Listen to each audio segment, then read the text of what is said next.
say the easiest way for you to have non-resistant thought is to get out ahead of it. Oh, we'll say it to you even in a more blunt way. The easiest way for you to have non-resistant thought is to hang out with a new person that you don't know. The less you know about them, the less resistant thought is within you. Oh, you're a stranger. I love you. Oh, you killed your entire family? Ah.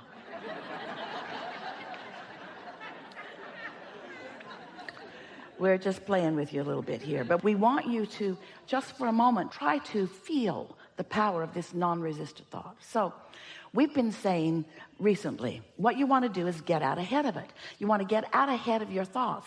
And people want to get out ahead of it. They just don't know what that means.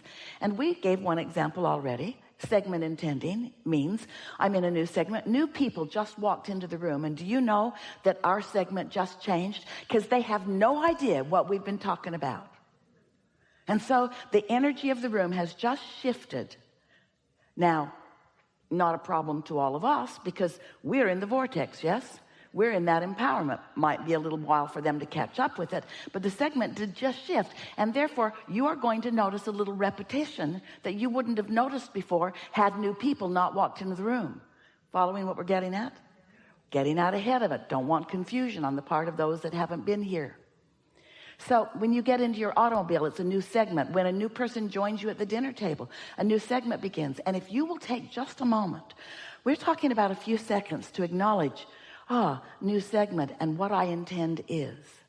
Because if you get out ahead of it, what I intend is to have fun. If you're out ahead of it, even though somebody who joined your dinner table who was in a bad mood and wasn't planning on having any fun, if you got out ahead of it with your intent to have fun, you're more likely to have fun even though he isn't. This is powerful stuff because we love you so much, you are knee-jerkers.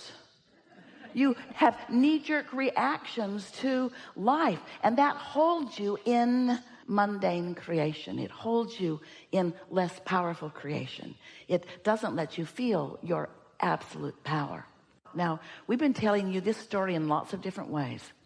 We've been saying to you, step one is you ask. That's the contrast part of it. Know what I don't want. Ask for what I do want, whether you put it in words or not.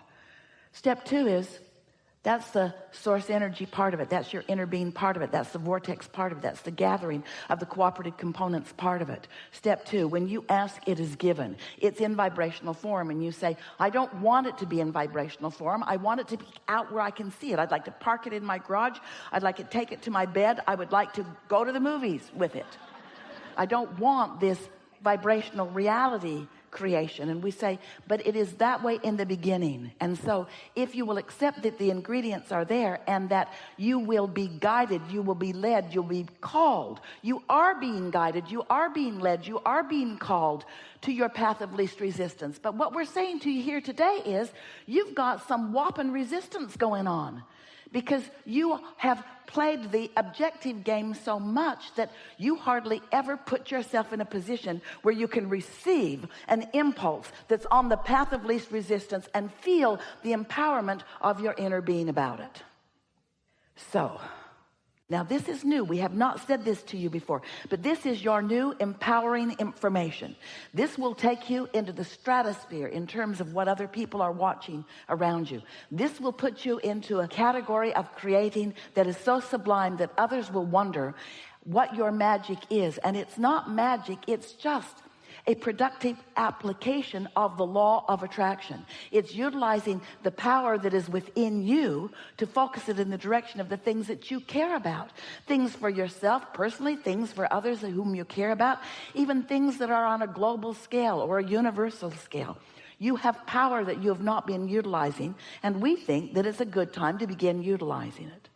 So here is this vibrational reality that you have gathered, and you've gathered it incrementally, and let's call it full of ingredients. All right, let's have fun with this. So when you are out ahead of it, meaning you're in that place of non-resistant thought, maybe you're swimming, maybe you're making love, maybe you're meditating, Maybe you're basking in the deliciousness of something. And as you are in that state of non-resistance, these ingredients present themselves to you in the form of an idea or an impulse, a powerful idea or impulse. Now, you don't know it's powerful because it's just sort of like a simple thought. Stop at 7-Eleven. Or it's just a simple thought. I think I'll take a run. Or I think I'll go to the beach. Or I think I'll call my mom. Or. But what we want you to know about it is, because the ingredients are there, and because your inner being is there with those ingredients, and because your inner being knows where you are in relationship to everything that you want, when you get into that state of pure positive energy, when you get into that state momentarily, it might be 10 seconds long, of non-resistant thought, you have access to what your inner being knows about everything that's in there. And then an idea occurs to you, and when you follow that impulse, this time and next time and next time and next time, you begin to discover your true power. That's where the ideas that matter most come from. Now, they've always been there for you. Those ingredients have always been there for you. And your inner being has always been focusing them into thoughts that you could receive, but you can't unless you're in a non-resistant place. Because you have to match up with what that thought is, and that thought is pure positive energy.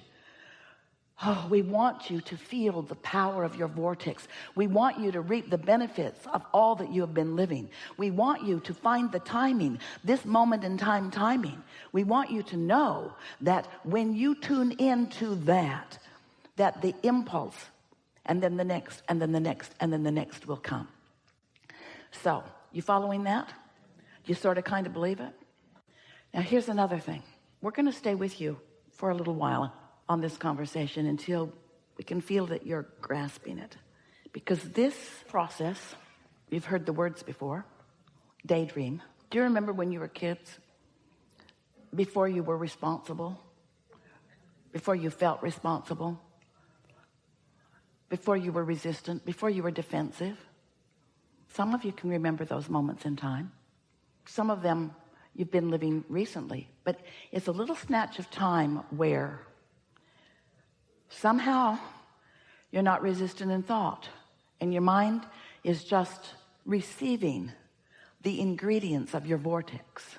They're putting themselves together with the tutelage or tutorialage, with the help of your inner being, who knows where you stand in relationship to everything that you want, and knows what the ingredients that you've put into your vortex is. So knows what the path of least resistance is for you to receive a thought.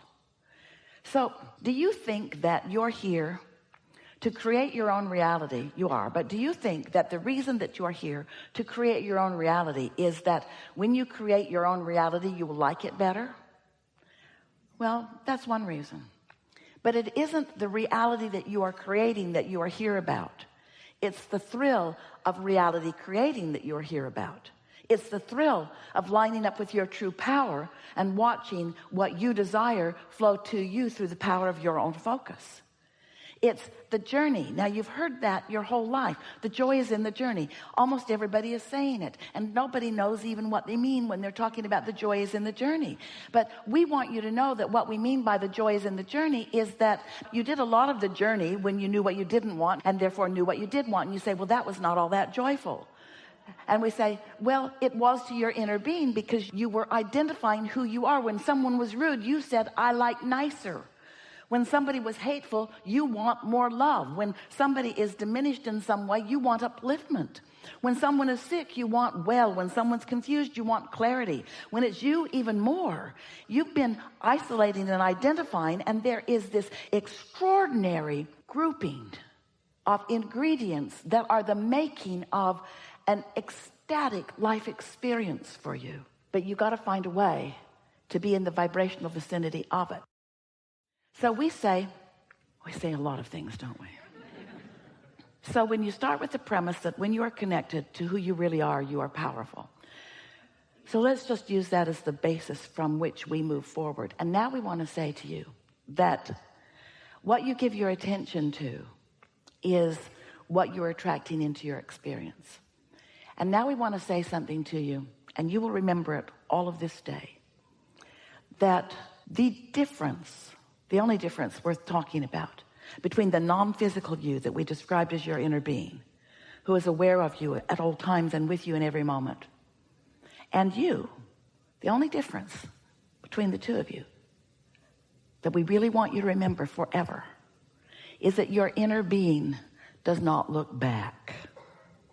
Your inner being just keeps being the forward-most version of you, not looking back in any justification, in any comparison, in any defense, just bees this wonderful culmination of life, looking forward to. Now, here's where you come in. You're in your body and you're exposed to contrast.